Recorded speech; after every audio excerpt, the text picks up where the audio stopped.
ये है Qatar. Saudi अरब, Bahrain और यूएई के दरमियान वाक़े दुनिया का सबसे अमीर तरीन कंट्री। इतना अमीर कि इसकी पर कैपिटा इनकम है $1,28,000, जो कि अमेरिका, सिंगापुर और इवन पड़ोसी अरब ममालिक जैसे कि यूएई और सऊदी अरेबिया वगैरह से भी कहीं ज्यादा है। बड़ी बड़ी बिल्डिंग्स, शॉपिंग मॉल्स, महंगी गाड़ियाँ। इसीलिए कतर को मिडल ईस्ट का वेगस भी कहा जाता है। लेकिन कतर हमेशा से ऐसा नहीं था। चंद साल पीछे चले जाएं तो कतर सिर्फ एक तपता हुआ सहरा था जिसमें गुर्बत, भूख और बोरियत के अलावा कुछ नहीं था।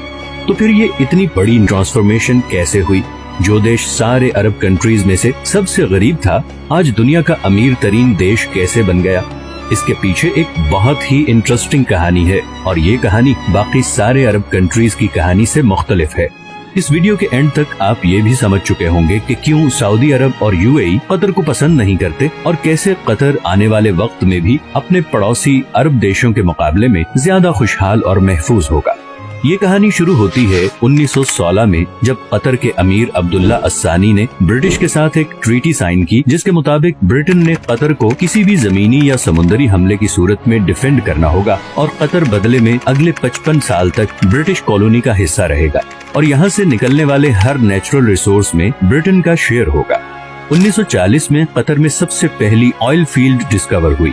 1960 तक कतर में तेल की खोज और जमीन से निकालने का काम उरूज पे था और कतर के हालात आहिस्ता आहिस्ता बदलना शुरू हो चुके थे, मगर अभी भी कोई बहुत ज्यादा तब्दीली नहीं आई थी।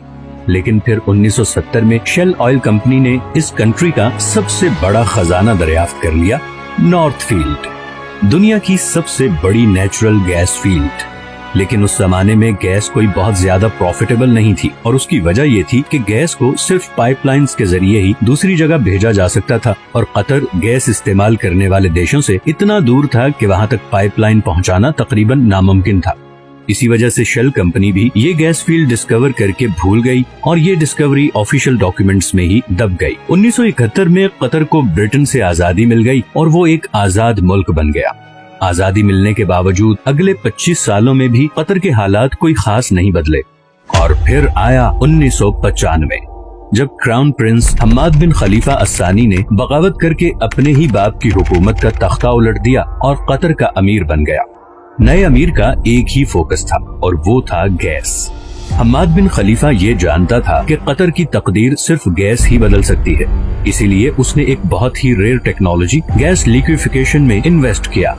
लिक्विफिकेशन एक ऐसी टेक्नोलॉजी है जिसमें गैस को लिक्विड फॉर्म में कन्वर्ट किया जाता है ताकि उसे ऑयल की तरह शिप्स में दूसरे कंट्रीज तक पहुंचाया जा सके।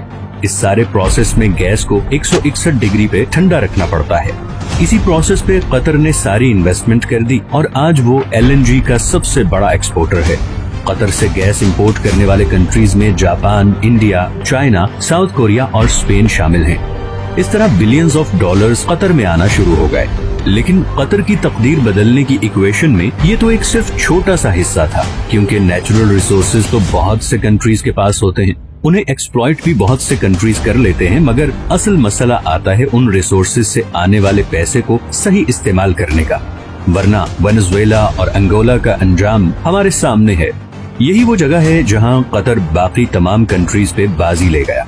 कतर ने 2005 में कतर इन्वेस्टमेंट अथॉरिटी के नाम से एक कंपनी बनाई जिसका मकसद था तेल और गैस से आने वाले पैसे को पूरी दुनिया में इन्वेस्ट करना।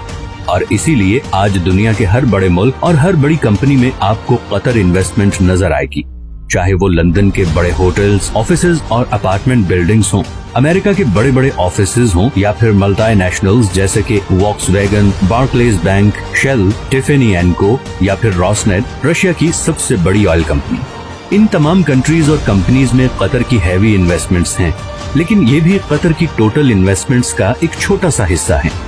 इसके अलावा Qatar billions of dollars roads, airports, research centres और फाइनेंशियल सेंटर्स वगैरह पे लगा चुका है।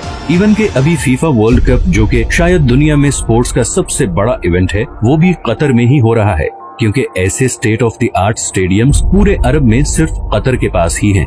इन सारी इन्वेस्टमेंट्स का मकसद है ऑयल और गैस के ऑल्टरनेटिव इनकम सोर्सेज क्रिएट करना। अब ये तो थी कतर की इकोनॉमिक साइड। दूसरी तरफ इंटरनेशनल पॉलिटिकल इन्फ्लुएंस हासिल करने के लिए कतर ने दुनिया का सबसे बड़ा अरब मीडिया नेटवर्क शुरू किया, जिसे आज हम अल जजीरा के नाम से जानते हैं। असल में बहुत सालों तक कतर सऊदी अरब के कंट्रोल में था और नया अमीर खलीफा बिन हम्माद ये अच्छी तरह जानता था कि अगर कतर ने दुनिया में एक मकाम बनाना है तो उसके लिए उसकी एक अलग से पहचान बहुत जरूरी है। पूरी दुनिया तक कतर की आवाज और उसका नैरेटिव पहुंचाने में अल जजीरा ने एक बहुत जबरदस्त रोल प्ले किया है। 2010 की अरब स्प्रिंग के दौरान भी अल जजीरा वो वाहिद चैनल था जिसने प्रोटेस्ट को ऑन एयर किया था और इसकी वजह से सऊदी अरब और दूसरे कंट्रीज से इसे जबरदस्त क्रिटिसिज्म का सामना भी करना पड़ा। अल जजीरा का इन्फ्लुएंस इतना ज्यादा है कि 2017 में जब सब अरब कंट्रीज ने कतर का बायकॉट किया था तो उसको खत्म करने के लिए जो सबसे पहली डिमांड रखी गई वो थी अल जजीरा को बैन करना। सऊदी अरब और यूएई में तो अल जजीरा 2017 से अब तक बैंड ही है। कतर का बायकॉट एक मुकम्मल फेलियर था और इसकी सबसे पहली वजह तो ये थी कि सऊदी अरब को इस बायकॉट में सारे अरब कंट्रीज की सपोर्ट हासिल नहीं थी। इवन कुवैत और ओमान भी इस बायकॉट का हिस्सा नहीं बने।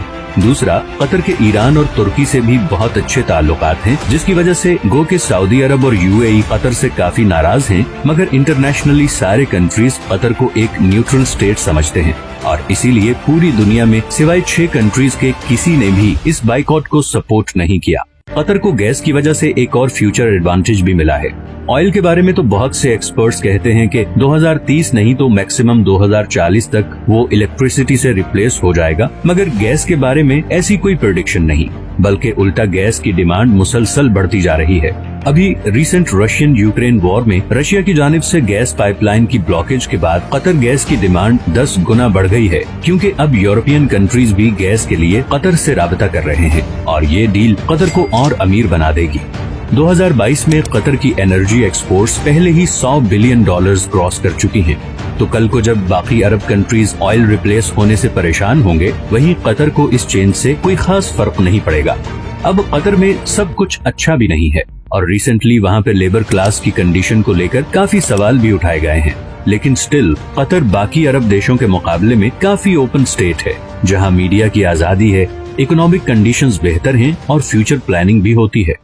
आखिर में हम आते हैं उस खित्ते की तरफ जो कि शायद नेचुरल रिसोर्सेज से माला माल है, मगर पॉलिटिकल डिफरेंसेस, करप्शन और रिलीजियस एक्सट्रीमिज्म की वजह से इस वक्त गुर्बत, भूख और बदअमनी का शिकार है। कतर की आबादी का 60% साउथ एशियंस हैं। इंडियंस, पाकिस्तानी, बांग्लादेशी और नेपाली कतरी पॉपुलेशन का सबसे बड़ा ग्रुप हैं। अपने देश और प्यारों से हजारों मील दूर दिन रात मेहनत करते ये लोग हर वक्त ख्वाब देखते हैं कि कब इनके अपने कंट्रीज इतने खुशहाल होंगे कि इन्हें 7 समुंदर पार इस जला देने वाली गर्मी से निजात मिले।